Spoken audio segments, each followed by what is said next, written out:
네 번째로 조선시대 한양의 모습에 대해서 살펴보도록 하겠습니다. 왜 한양을 도읍으로 정했을까? 교과서 57쪽입니다. 고구려, 백제, 신라, 그리고 고려의 도읍이 각각 어디였죠? 고구려 전성기 때의 지도만 가지고 왔습니다. 처음에 졸본에서 국내성, 평양성으로 옮긴 고구려의 도읍지, 그리고 백제의 처음 도읍은 위례성이었지만 지금은 웅진으로 표현되어 있는 지도예요. 그리고 신라의 도읍은 금성이었죠. 이 5세기 때입니다. 그리고 고려의 수도는 개경이었어요. 이 각 나라의 도읍지에 공통점이 있습니다. 모두 각 나라의 어디에 위치해 있나요? 맞습니다. 딱 중간에, 거의 중간에 위치해 있죠. 한쪽으로 거의 치우쳐져 있진 않단 말입니다. 한양의 장점을 생각을 해볼게요. 삼국시대부터 일단 한강 유역을 차지한 순서대로 전성기를 맞았던 게 생각이 날 겁니다. 첫째, 한양은 이 강을 거쳐서 물자를 옮기거나 농사짓고 생활하기에 좋은 조건을 갖추고 있었는데, 한강입니다. 그리고 두 번째, 한양은 국토 중간에 위치하고 있고 교통이 편리하다는 장점이 있었는데요. 여러분이 지금 알고 있는 서울특별시는 굉장히 커요. 한강이 정 가운데를 거의 흐르고 있다고 해도 과언이 아닌데, 이때 당시에 한양은 사실 북악산, 인왕산, 낙산, 남산 안쪽 구역만 원칙적으로 칭하는 말이었어요. 네이버 지도를 한번 가지고 왔는데요. 이게 이 근처 사람 아니면 잘 모를 수 있잖아요. 그래서 지도를 좀 볼 겁니다. 선생님이 하트 표시로 표현을 해놨어요. 보면 북악산 맨 위쪽에 보이죠? 왼쪽으로 인왕산이 있고요.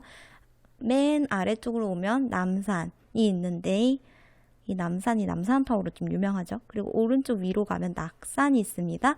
지금 이 네 가지 산 안쪽으로 한양이라고 불렀어요.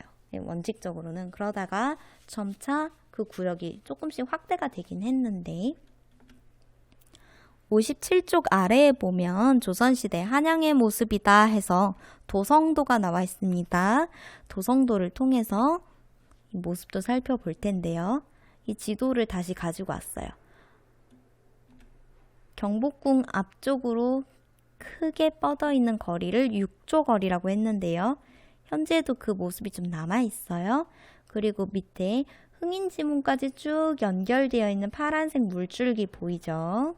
네, 청계천이에요. 이렇게 끝까지 흘렀다라는 것을 확인할 수 있습니다.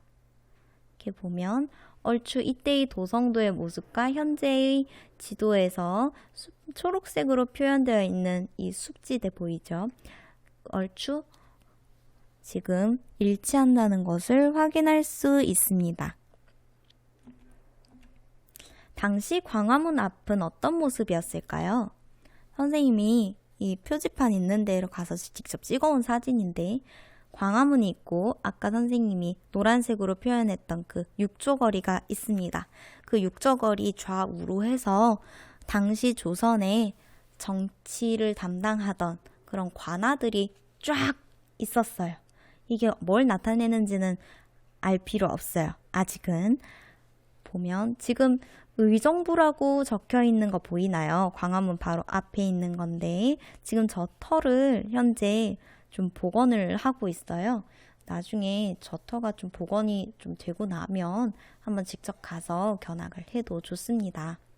현재 육조거리에는 광화문 광장이 있다고 보면 되겠습니다. 현재 광화문 앞의 모습을 잠시 영상으로 확인해 봤으면 좋겠습니다.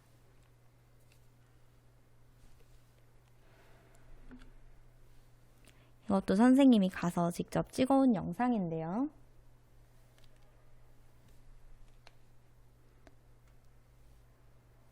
재생이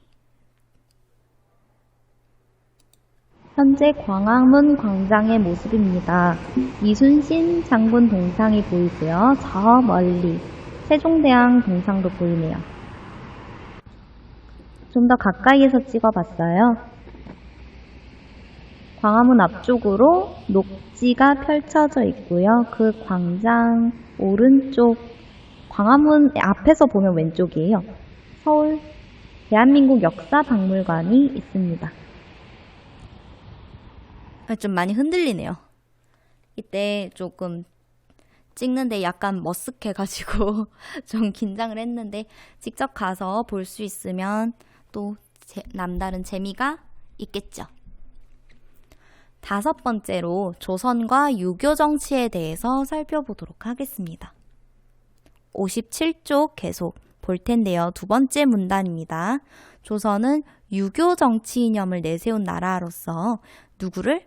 백성을 나라의 근본으로 삼았습니다. 민본주의라고 하는데 유교가 뭘까요? 오른쪽에 나와 있어요. 교과서에도. 공자의 가르침을 따르며 이게 중요해요. 나라의 충성의 동그라미, 부모에게 효도의 동그라미. 충성과 효도를 굉장히 중요시하는 학문이었습니다. 이 조선을 건국한 무리 중 신진사대부가 성리학자였다는 걸 기억하면 쉽습니다. 이 성리학이 유학의 한 계통으로 유교 철학이었거든요. 유교는 근데 이제 성격이 좀 달라요. 유교와 성리학은 이 종교랑 학문 좀 다르잖아요. 그리고 유교 자체도 학문이긴 했지만 어쨌든 좀 다릅니다. 유교는 충효를 바탕으로 한 규범적 성격이 있고요. 약간 규칙적인 그런 규칙이요. 그리고 성리학은 좀 더 철학적입니다. 그래서 인간의 본성이나 사물의 이치에 대해서 좀 철학적으로 생각을 한다는 게 좀 다른데 어쨌든 이 성리학이 유교 안에 들어가 있다. 유교가 좀 더 큰 개념이다 라고 생각하면 되겠습니다. 대표적으로 삼강오륜이라는 게 있는데 검색을 한번 해보세요. 1분 주겠습니다.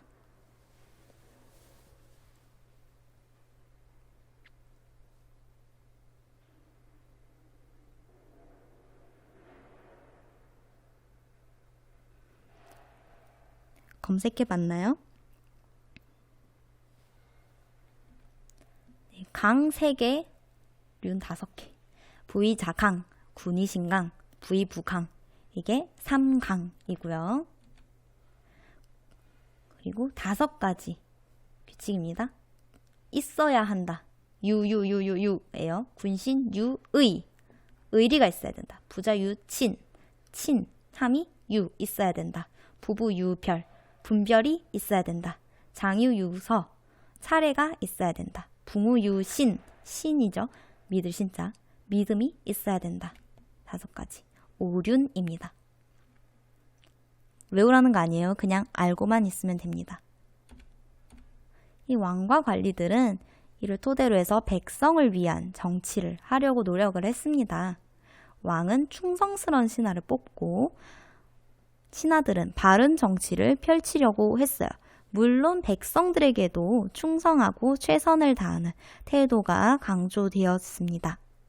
이런 점들은 유교에서 강조하는 덕목들에서 잘 나타나고 있는데요. 그 덕목들이 인, 의, 예, 지, 신입니다. 교과서 57쪽이라고 나와 있는데 여기 보면 58쪽도 살짝 펴보세요. 57, 58이 연결이 돼 있는데 이 덕목들이 궁궐과 사대문의 이름에서도 나타나게 됩니다. 이 지도에서 좀 볼게요. 인이 들어가는 문 한번 찾아보세요.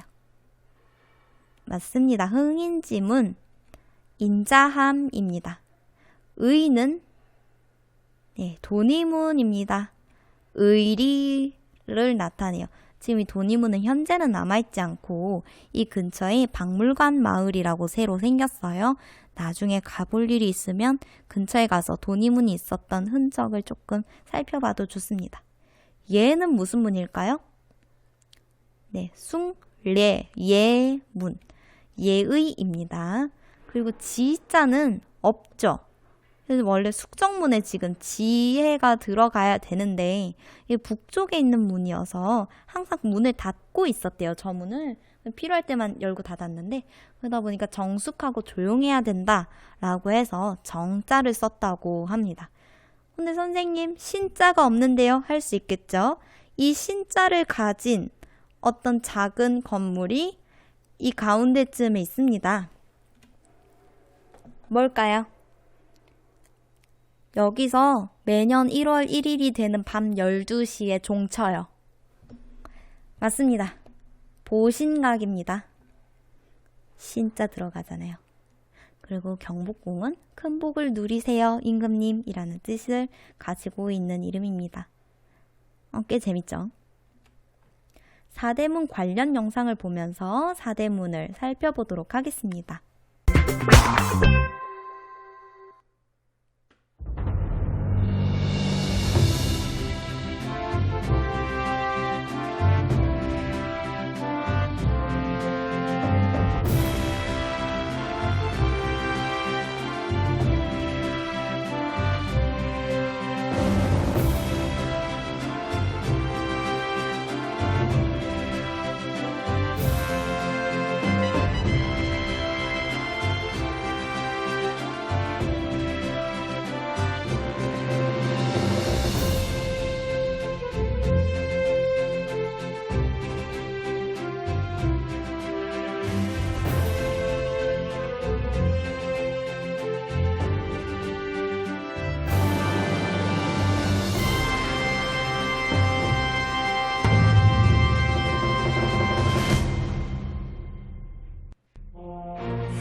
오늘 배운 내용을 공책에 정리해 보도록 합시다. 이성계의 조선 건국 과정입니다. 이 순서를 잘 알고 있으면 좋겠습니다.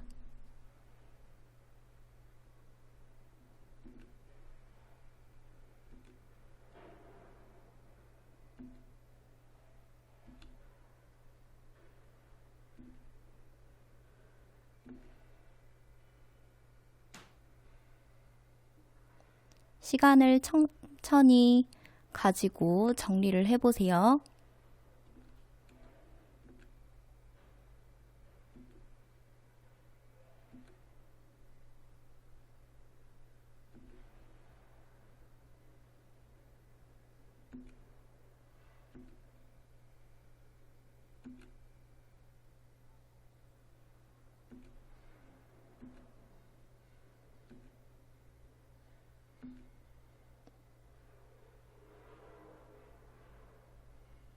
시간이 모자란 학생은 잠시 일시정지를 하고 정리해주면 되겠습니다.